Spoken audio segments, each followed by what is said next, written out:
Bismillahirrahmanirrahim. Assalamualaikum warahmatullahi wabarakatuh. Waalaikumsalam warahmatullahi wabarakatuh. Alhamdulillahi ala ihsanih wa syukru lahu ala taufiqihi wa imtinanihi. Asyhadu an la ilaha illallah wahdahu la syarika lahu ta'ziman li sya'nihi.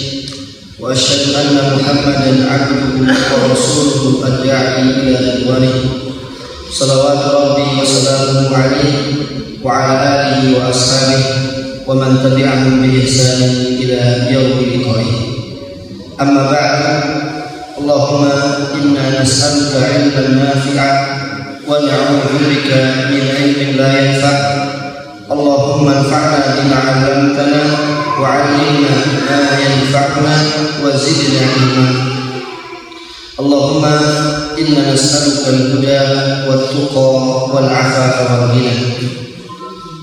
Para hadirin wal hadirat jamaah sekalian, semoga Allah Subhanahu wa taala senantiasa limpahkan rahmat kepada kita semua. Alhamdulillah, bersyukur kita dan terus kita bersyukur kepada Allah Subhanahu wa taala atas segala limpahan karunia yang Allah berikan kepada kita. Kalau bukan karena Allah Subhanahu wa taala, niscaya kita tidak akan mampu untuk bisa berkumpul di tempat ini. Al-Imam Ibnu Qayyim rahimahullah taala, beliau menyebutkan di dalam kitabnya, Kitab Al-Fawaid, beliau menyebutkan bahwasanya ad-din mabna ala qaidatain. Agama Islam ini berdiri tegak di atas dua pondasi. Beliau menyebutkan pondasi yang pertama adalah az-zikr dan yang kedua adalah asy-syukr. Pondasi yang pertama adalah zikir, mengingat. Kita mengingat Allah Subhanahu wa taala. Ketika kita mengingat Allah Subhanahu wa taala, maka kita akan tersadarkan bahwasanya Allah itulah pencipta alam semesta. Allah yang menciptakan kita semua. Ketika kita mengingat Allah Subhanahu wa taala, kita akan sadar bahwasanya tidak ada nikmat yang sampai kepada kita kecuali itu karena Allah Subhanahu wa taala. Semua nikmat yang datang kepada kita bersumber dari Allah Subhanahu wa taala. Wa ma bikum min ni'matin faminallah. Kata Allah Subhanahu wa taala, tidak ada sebuah nikmat kecuali datangnya dari Allah Subhanahu wa taala. Meskipun ya tadi langit mendung, kemudian gerimis ya, tapi insya Allah semangat kita pun tak ikut terbendung. Tetap semangat. Kemudian pondasi yang kedua adalah rasa syukur. Ketika kita meyakini bahwasanya semua nikmat datangnya dari Allah, sudah sepatasnya kita untuk senantiasa bersyukur kepada Allah Subhanahu wa taala. Syukur dengan hati kita yang berdalam bahwasanya kita meyakini tidak ada nikmat kecuali datangnya dari Allah. Bersyukur dengan lisan kita bertahmid, kita memuji Allah Subhanahu wa taala. Kemudian kita bersyukur dengan anggota badan kita, yaitu kita berusaha untuk menggunakan nikmat ini di jalan ketaatan kepada Allah Subhanahu wa taala. Sehingga perkataan Ibnu Qayyim, beliau simpulkan dari ayat Allah Subhanahu wa taala, fadhkuruni adzkurkum washkuruli wa la takfurun.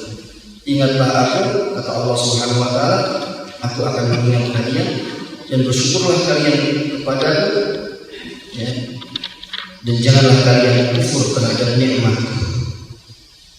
Dan Nabi SAW juga ajarkan kepada sahabatnya yang beliau cintai. Beliau pernah suatu hari mengatakan kepada Mu'adz bin Jabal, "Ya Mu'adz, inni la uhibbuk."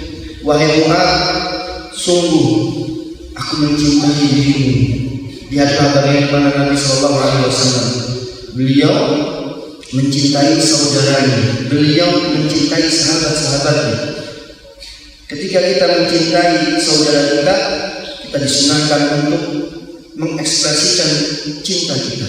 Kita disunahkan untuk mengabarkan bahwasanya kita cinta kepada dirinya. Ya Mu'adz, inni la uhibbu. Wahai Mu'adz, sungguh aku mencintai dirimu karena Allah. Maka kemudian Nabi pun berwasiat kepada Mu'adz, jangan pernah kau tinggalkan di penghujung salatmu sebuah doa yang insya Allah semuanya sudah hafal. Allahumma a'inni ala dzikrika wa syukrika wa husni ibadatik. Ya Allah, bantulah aku untuk mengingat diri, bantulah aku untuk bersyukur kepadamu. Setelah mengingat dan bersyukur, akan ada husni ibadah, akan ada ibadah yang maksimal, ibadah yang baik, ibadah yang sempurna. Maka rasa syukur kita hadirkan pada momen kali ini dan setiap saat agar kita lebih dekat kepada Allah Subhanahu wa Ta'ala. Salawat dan salam semoga tersampaikan kepada Nabi kita yang kita cintai, Nabi Muhammad sallallahu alaihi wasallam beserta keluarga beliau, istri-istri beliau, sahabat-sahabat beliau, dan seluruh umatnya yang senantiasa meniti jalan beliau hingga hari kiamat. Allahumma amin. Para hadirin azzalallahu wa jalla, insyaallah pada pagi hari ini sebuah waktu yang Allah Subhanahu wa Ta'ala bersumpah dengannya, wadduha, demi masa duha, demi waktu duha, sebuah waktu yang mulia. Kita akan membahas bersama sebuah risalah yang singkat sebenarnya, yang beliau beri judul, pengarang beri judul Asy-Syu'ur Qawaid fi Tazkiyati An-Nafs, 10 kaidah dalam pensucian jiwa. Sebuah risalah yang dikarang oleh Syekh Profesor Dr. Abdul Razak Ibn Abdul Muhsin Al-Badr hafizahullah ta'ala. Beliau sekarang masih aktif di Masjid Nabawi, mengisi kajian di Masjid Nabawi, dan beliau terkenal produktif dalam membuat karya-karya, baik tulisan maupun ceramah-ceramah. Kita akan mengkaji salah satu risalah beliau, dan semoga insya Allah ini menjadi ilmu yang bermanfaat untuk kita semua, yang Allah mudahkan kita untuk mengamalkan ilmu ini. Alhamdulillah, terima kasih untuk para panitia jazakumullah khairan sudah menyediakan kopiah, kemudian diterjemahkan, masya Allah, jazakumullah khairan. Semoga ini menjadi pemberat timbangan kebaikan untuk para panitia semuanya. Insya Allah semua dari kita sudah megang naskahnya ini. Maka sebuah tazkiyatun nafs, mensucikan jiwa, ini memang sebuah tema yang kebanyakan orang itu condong kepadanya. Kebanyakan orang itu suka dengan tema ini.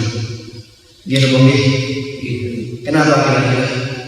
Karena tema itu berasa adem, teduh, ringan, dan ini sebuah benih-benih kebaikan sebenarnya.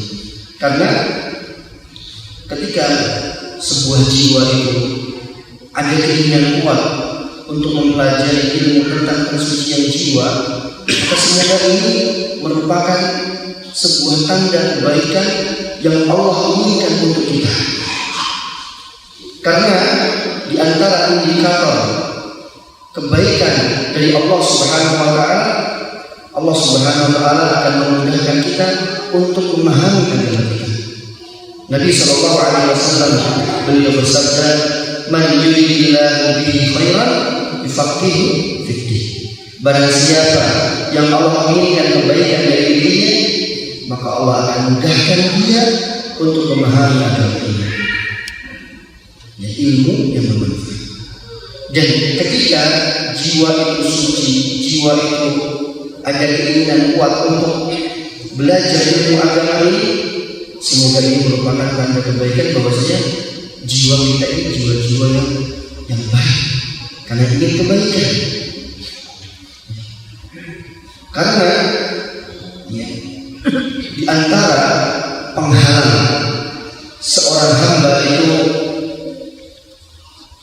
mensucikan dirinya adalah manisnya kehidupan dunia ini. Ya, ketika sesuatu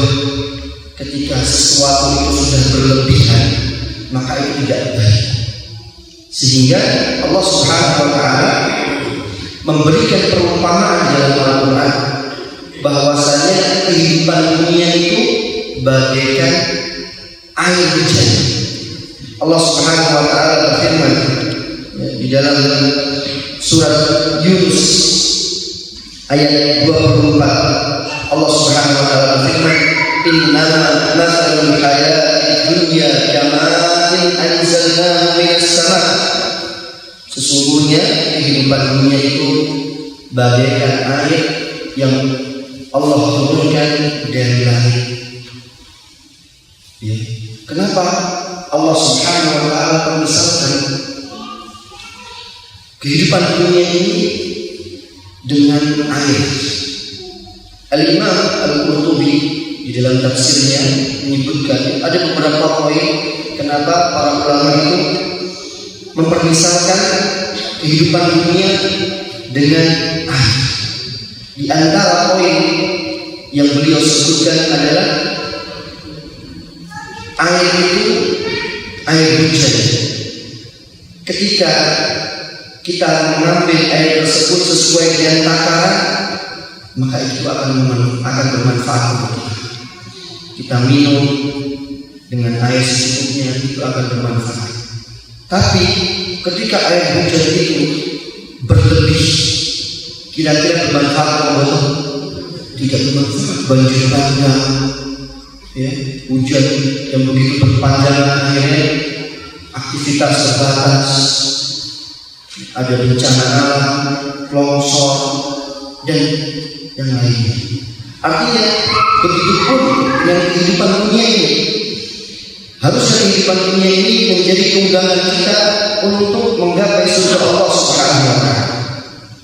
Ketika kita terlalu banyak mengambil kehidupan dunia ini akan menghalangi kita dari jalan menuju Allah Subhanahu wa taala. Maka kebaikan yang ada pada air ini akan hilang ketika kita mengambil terlalu banyak air tersebut. Ini disebutkan oleh Imam Al-Qurtubi di dalam tafsir.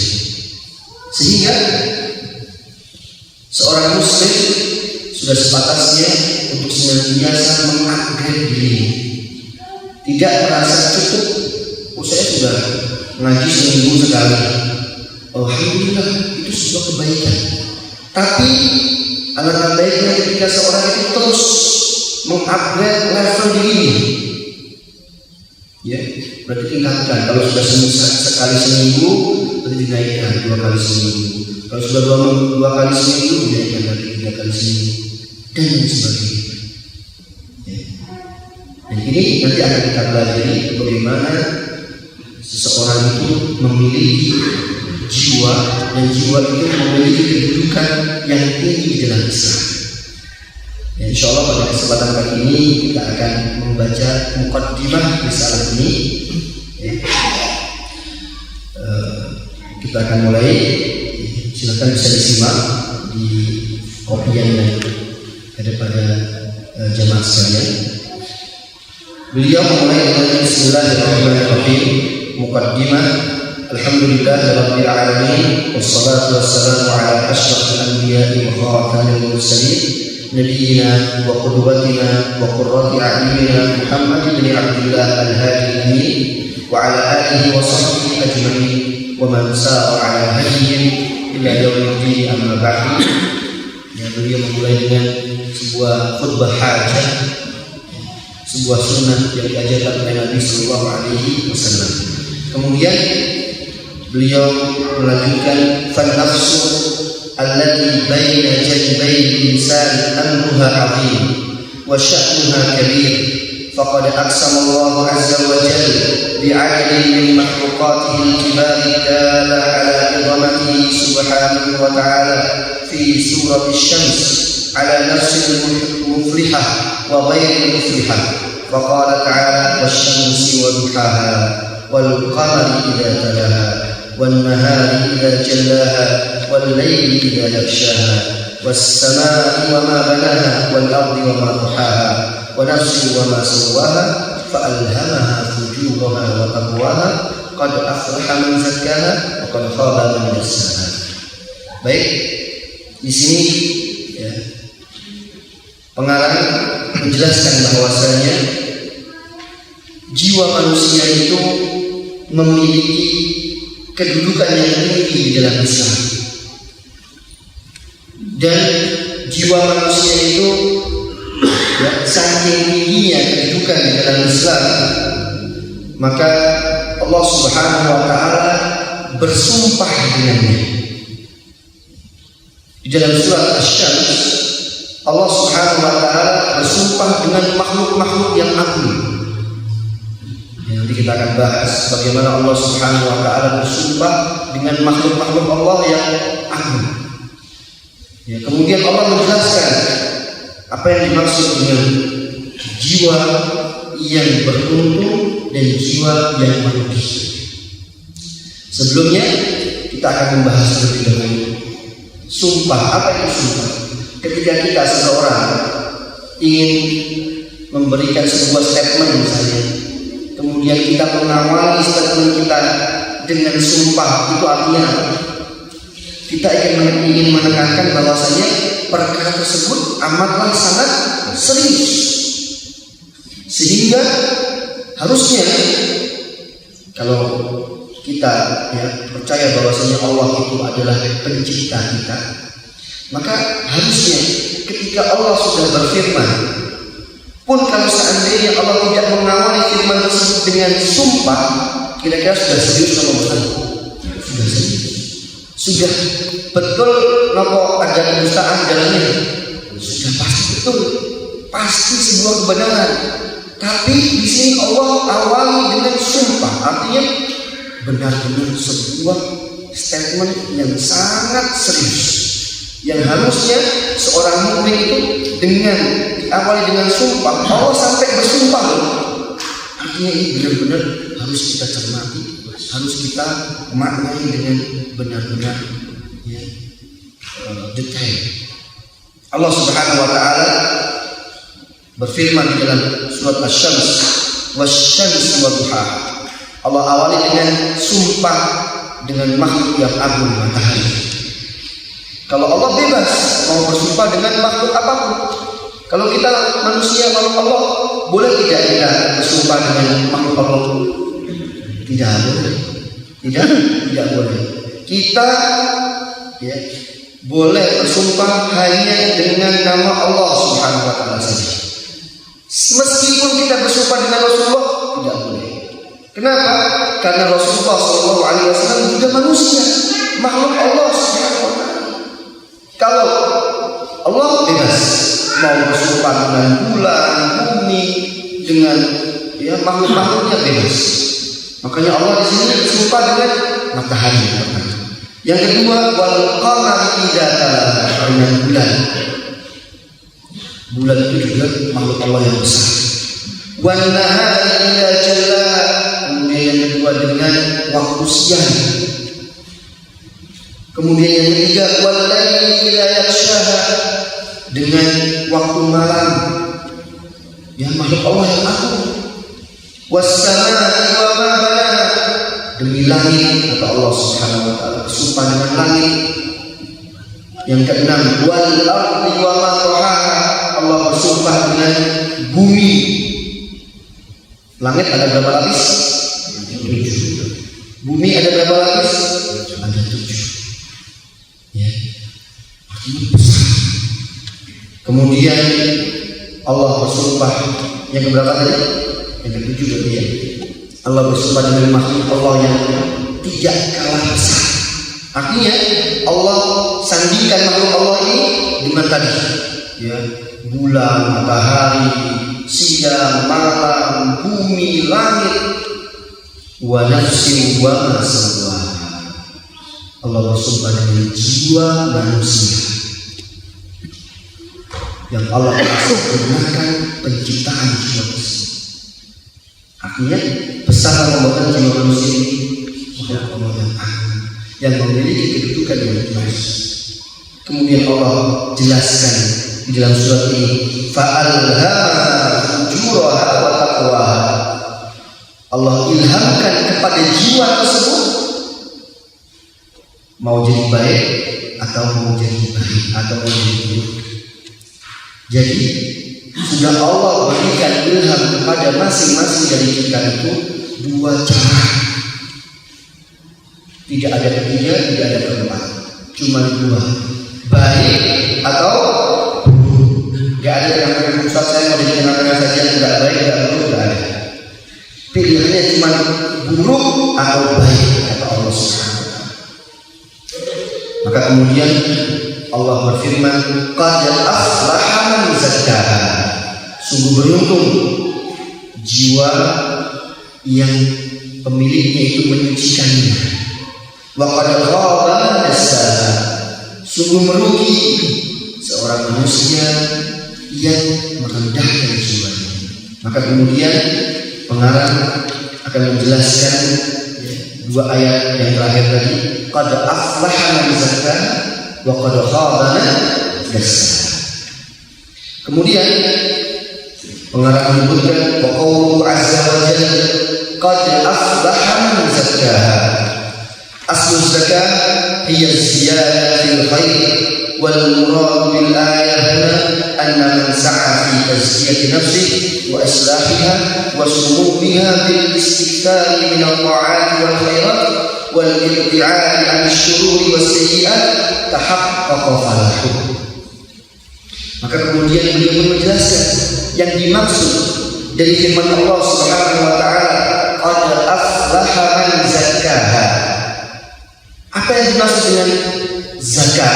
Zakah. Kalimat zakah berasal dari zakat. Zakat, ya, zakat. Zakat itu apa?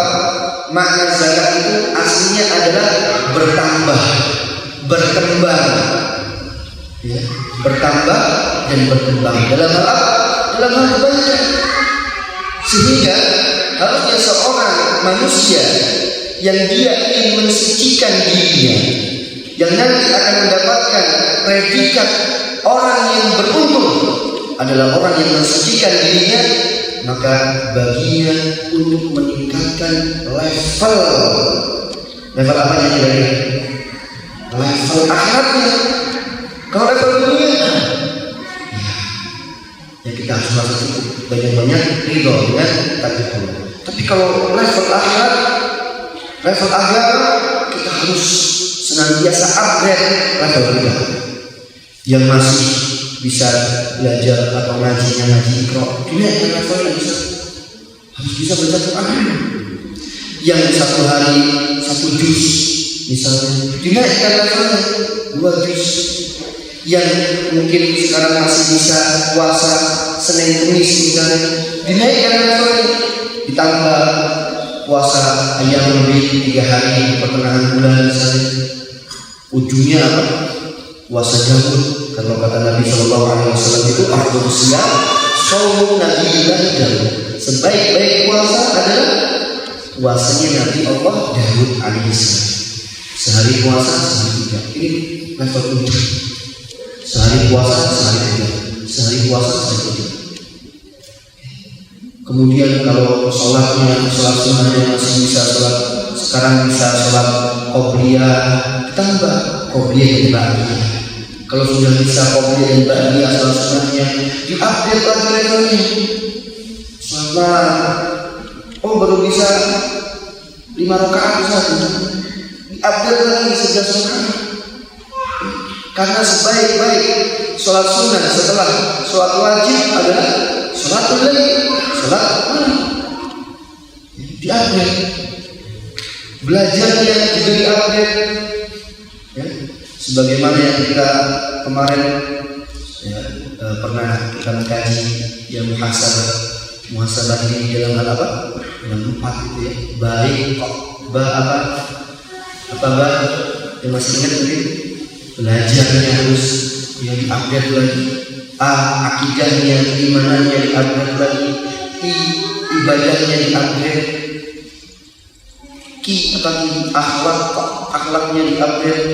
Sudah baikkah kita kepada istri kita, kepada suami kita, kepada anak-anak kita, kepada orang tua kita, kepada tetangga-tetangga kita. Ini perlu dinaikkan levelnya. Seorang yang mensucikan dirinya, dia tidak merasa puas dengan kondisi dia saat ini. Semakin hari dia semakin berusaha untuk mengupgrade kualitas dirinya. Ini ya yang disebut dengan seorang yang mensucikan dirinya. Yang kata Allah Subhanahu wa taala, beruntunglah mereka. Adapun sebaliknya, wa qauluhu azza wa jalla wa qad khaba man dassaha. Aslu tadsiyan wal ikhfa. Fal 'asi qad akhfa nafsahu al-karimata bi fi'l al-atham wa tamaraha bil raza'il wal khasa'is wa qama'aha wa ahlakaha bi fi'l al-uyub hatta sarat nafsan jami'atan wadi'atan munhaqqatan wastahaqqat bidzalika al-khaybata wal khusrana wal iyad billah. Maka kebalikannya, kata Allah Subhanahu wa taala, wa qad khaba man dassaha. Sungguh merugi mereka orang-orang yang merendahkan jiwanya. Dassaha, kata dassaha di sini berasal dari at-tadsyiyah. Apa itu tadsyiyah? Kata beliau, at-tadsyiyah artinya al-ikhfa, yaitu menyembunyikan dirinya dengan merendahkan dirinya. Allah Subhanahu wa taala ciptakan jiwa manusia itu dengan sebaik-baik ciptaan, dengan ciptaan yang sempurna dan baik. Tapi manusia tersebut lebih memilih untuk mengotori jiwanya dengan kemaksiatan, dengan keburukan, dengan kejahatan. Sehingga kata beliau, yang seperti ini dia pantas untuk mendapatkan kerugian. Kerugian di mana? Di dunia dan di akhirat. Karena pasti sebuah keburukan itu akan memberikan dampak negatif bagi kehidupan dunia kita maupun kehidupan di akhirat. Sehingga yang disebut dengan maghfirah. Apa itu maghfirah? Maghfirah itu ampunan. Kata para ulama, yang disebut dengan maghfirah Allah itu meliputi 2 hal. Yang pertama adalah Allah akan menyelamatkan dirinya di akhirat dari dampak negatif yang dilakukan atau dari dampak negatif dosa tersebut. Harusnya sebuah dosa memiliki konsekuensi.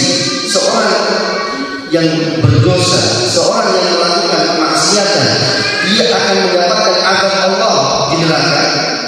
Ketika Allah sudah mengampuni, Allah akan selamatkan dia dari dampak negatif di akhirat. Kemudian yang kedua adalah Allah akan tutup aibnya di dunia.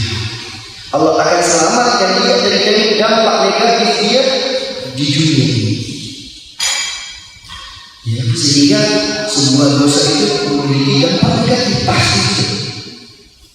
Oke, kalau seandainya ada seorang itu yang kehidupannya itu berantakan, anaknya misalnya, ya, masya Allah kurang soleh, istrinya misalnya atau suaminya misalnya kurang baik, itu bisa jadi karena dosa yang kita lakukan.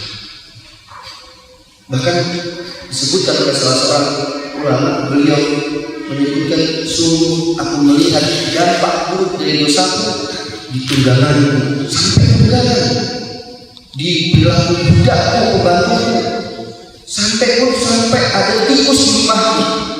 Lihat, berarti Kalau ada tikus di rumah, bisa jadi karena efek samping atau efek negatif dosa kita.